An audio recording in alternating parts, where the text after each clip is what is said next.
কি নির্মম দৃশ্য, যা সত্যিই চোখে দেখার মতো নয়।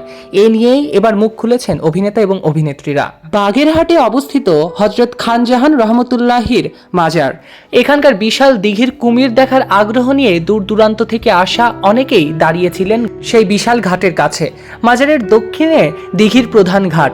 মাজারের ঘাট থেকেই একটি কুকুরকে টেনে নিয়ে যায় কুমির, আর সেই দৃশ্য দেখছিলেন ও ভিডিও করছিলেন সেখানকার দর্শনার্থীরা। অসহায় কুকুরটিকে একবারের জন্য কেউ বাঁচাতে এলো না, যা দেখেই ক্ষোভে ফেটে পড়েছে সাধারণ মানুষ এবং তারকারা।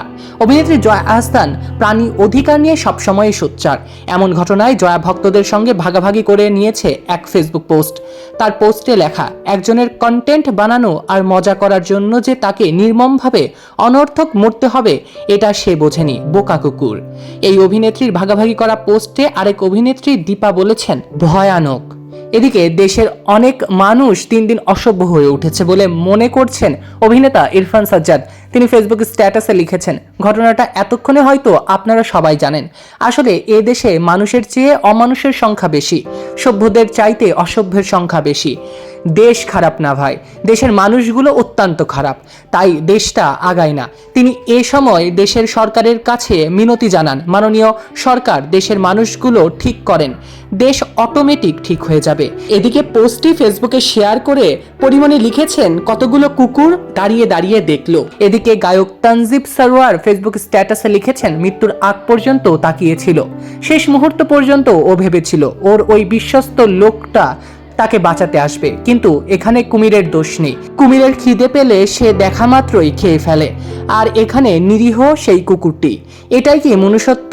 সব সময় প্রাণীদের ব্যাপারে সোচ্চার আরেক অভিনেতা নিলয় আলমগীরও মুখ খুলেছেন। তিনি ভক্তদের কাছে কুকুরপ্রেমী হিসেবেও পরিচিত।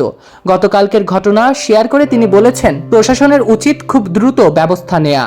মনক্ষুণ্ণ হয়ে পরিচালক অং রাখাইন লিখেছেন, এই জাতি আগামী 100 বছর টিকে থাকতে পারবে কিনা এ নিয়ে সন্দেহ রয়েছে। এদিকে ভিডিওটি নিয়ে সামাজিক যোগাযোগ মাধ্যমে তারকারা নানা ধরনের প্রতিক্রিয়া জানালেও খোঁজ নিয়ে জানা গিয়েছে আসল ঘটনা ভিন্ন। ভিডিও ও ছবি শেয়ার করে কেউ লিখেছেন, কুকুরটির পা বেঁধে ফেলা হয়েছে কুমিরকে খাওয়ানোর জন্য, কিন্তু মাজারের খাদেমদের ভাষ্য ভিন্ন। তারা বলছেন, কুকুরটিকে কুমিরের খাবার হিসেবে দিঘিতে ফেলা হয়েছে এমন দাবি একেবারে মিথ্যে। মাজারের খাদেম, নিরাপত্তা প্রহরী এবং প্রত্যক্ষদর্শীরা বলেন, ঘটনাটি 8 এপ্রিল বুধবার বিকেলের। মাজারের দিঘির কাছে একটি অসুস্থ কুকুর শিশুসহ কয়েকজনকে কামড় দেয়।